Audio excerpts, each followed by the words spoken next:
Graça e paz, amados e amadas.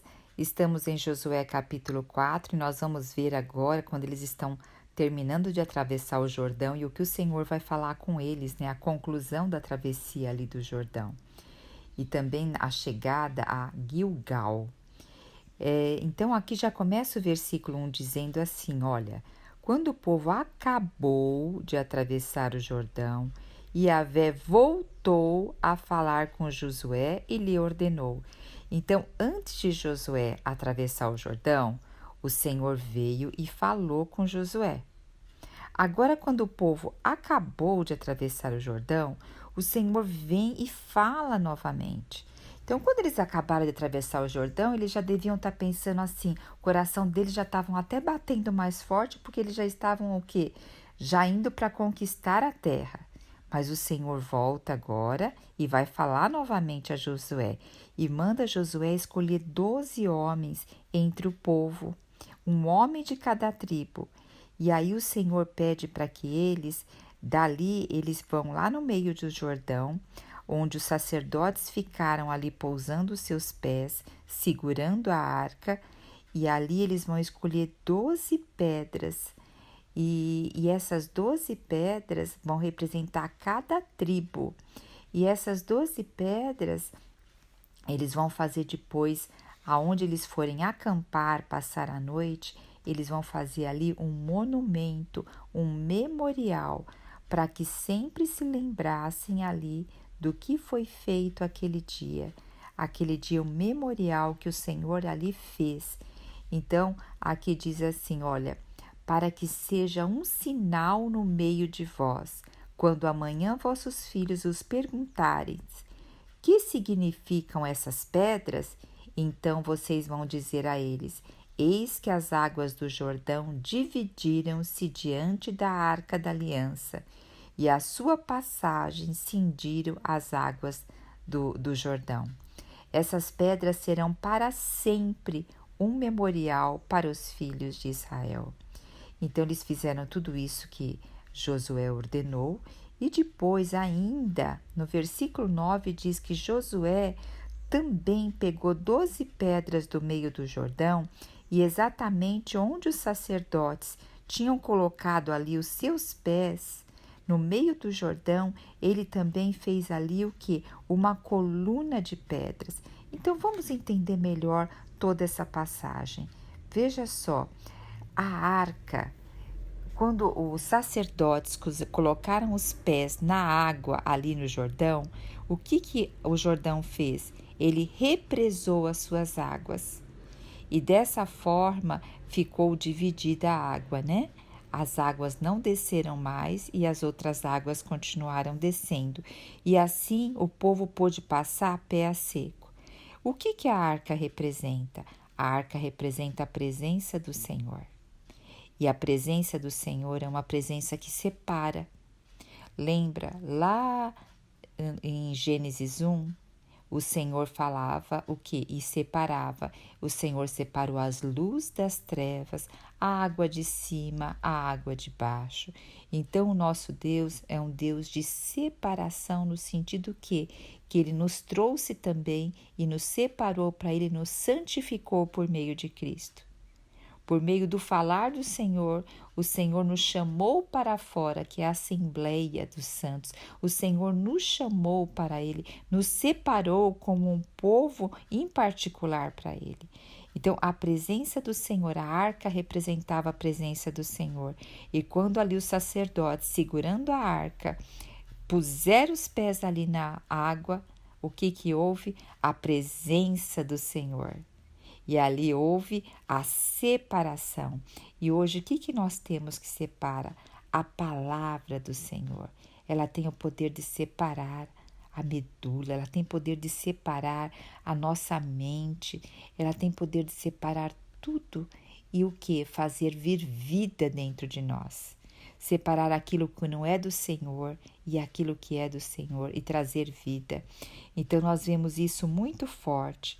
Outra coisa que nós vemos é que assim, Deus sabe da nossa deficiência humana de esquecer as coisas. A gente esquece as coisas com muita facilidade.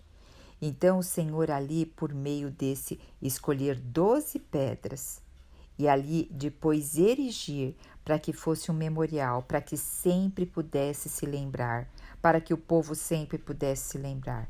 E também o povo tinha o que? As festas de Israel, era uma maneira deles lembrarem. Hoje nós temos a ceia do Senhor, nós temos o batismo, tudo isso é o que? São memoriais para nós não esquecermos da obra do Senhor. Novamente, né? Que a presença da arca, o que fizeram a separação das águas, eu toquei muito nisso, sabe? E é assim que Jesus se coloca entre nós e qualquer coisa que possa nos engolfar-nos, que possa nos retirar da presença dele, principalmente o pecado e a morte. Então, assim, é a separação, né? E para que não aconteça que rejeitemos a nossa única salvação, que é o Senhor. Então, o Senhor coloca isso para que nós, assim, a palavra hoje é essa separação para nós. Por isso que a nossa intimidade com o Senhor é fundamental. Eu falei também no início, né? Depois do povo atravessar o rio, qual seria o próximo passo deles? Conquistar a terra, né? Mas não ainda. Primeiro Deus os orientou a erigir esse memorial com 12 pedras retiradas do rio por 12 homens, um de cada tribo. Isso parece ser um passo insignificante na missão deles de conquistar a terra, mas para Deus era o quê? Um passo importantíssimo, dizendo assim: não adianta o quanto vocês se preparam.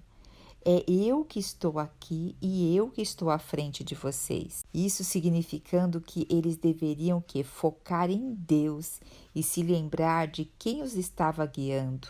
É o Senhor. Então, quando você e eu, nós estivermos muito ocupados fazendo as nossas tarefas e até as obras de Deus, vamos nos aquietar por alguns momentos. Tempo para que a gente construa esse memorial no nosso coração. E esse memorial do nosso coração, de nos aquietar e de nos voltar para Deus, que ele possa ser diário, assim como você está ouvindo essa palavra, lendo a palavra. Então, vamos ter esse memorial diário na presença do Senhor. Muitas atividades, muitas vezes, retiram a gente desse foco e nós precisamos da presença do Senhor para o quê? Para separar, para tirar a gente foco de Marta, né? Naquela correria da vida e entrar no foco de Maria, de aquietar-se na presença do Senhor. Interessante que no versículo 9, aqui, pelo menos o que parece, foi uma decisão de Josué, não foi uma solicitação do Senhor.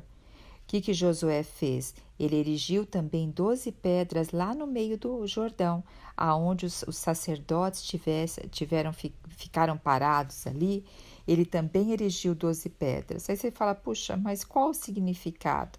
Quando as águas do rio baixassem, era o que? Visível aquelas pedras. E ali seria também visto que o memorial, a lembrança do que o Senhor havia feito por Israel.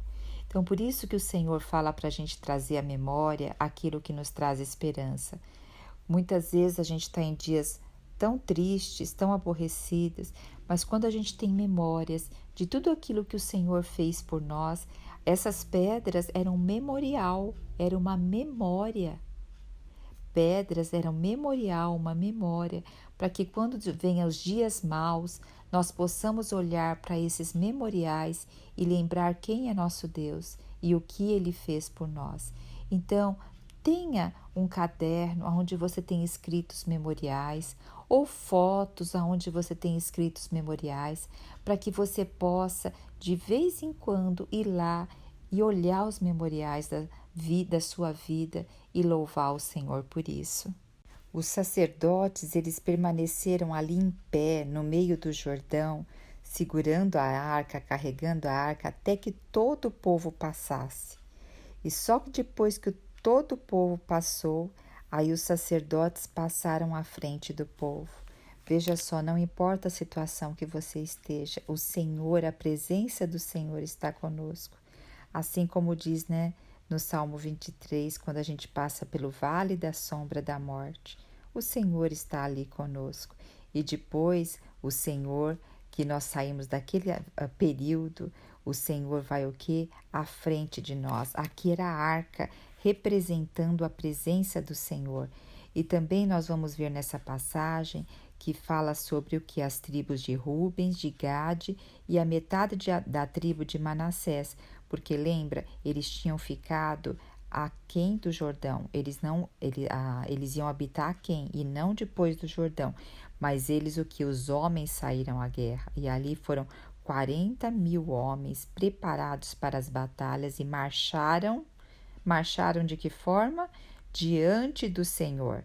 Então, todas as nossas batalhas, todas as nossas lutas, todas as nossas dificuldades têm que ser diante do Senhor, né?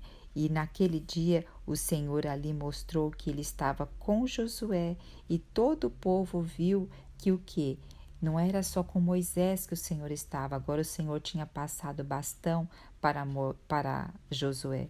E assim a nossa vida, nós vamos caminhando, uma hora o Senhor vai estar conosco e depois uma hora a gente também vai passar o bastão para outra pessoa. E muitas vezes pode ser para um filho, pode ser para irmãos. Então, cada momento também o Senhor tem um ciclo na nossa vida.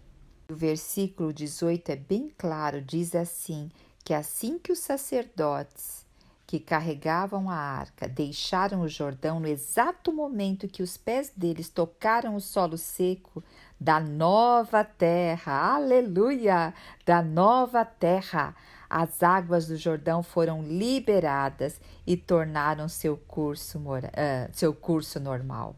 Então veja, na nossa vida nós temos também rios para atravessar, mas Deus sempre estará ali conosco, atravessando conosco os rios. E quando depois a gente passa por uma nova fase, essa nova fase é uma nova terra. Então, meu amado, minha amada, não se preocupe com os ciclos novos que o Senhor quer colocar na sua vida. Lembre-se, Ele que está retendo toda a água e nós vamos passar pés a seco. O importante é nós nos colocarmos em movimento para que o Senhor possa reter as águas. Assim, o versículo 19 diz que o povo subiu do Jordão no 10º dia do primeiro mês do ano. Esse dia é o mesmo dia da escolha do Cordeiro Pascual, né? E ali fala que em Gidal, Josué erigiu ali, colocou as pedras, e ali se tornou um memorial que deveria ser o quê? Contado para os filhos de Israel. E ali fixar essa história. Nós vemos que o Senhor deseja, e isso está ocorrendo hoje, que a relação dele com o povo de Israel se tornasse uma lição prática para toda a humanidade, né? E para nós hoje, que somos o povo dele, porque o povo, nós vamos ver que Israel depois, eles não ficaram na presença do Senhor, mas hoje nós temos Jesus, que veio e nos reconciliou e nos levou de volta ao Pai. E o Antigo Testamento, a Velha Aliança, é cheia de princípios para que nós possamos o quê? Relembrar de tudo isso e se tornar fixo em nossos corações. Porque hoje a Arca da Aliança, as pedras que estavam escritas ali, aliança, nós temos aonde? No nosso coração. A palavra do Senhor, cada vez que nós vamos lendo, tendo comunhão com o Senhor, essas palavras vão sendo escritas agora dentro do nosso coração. Aleluia! Jesus Cristo é o Senhor.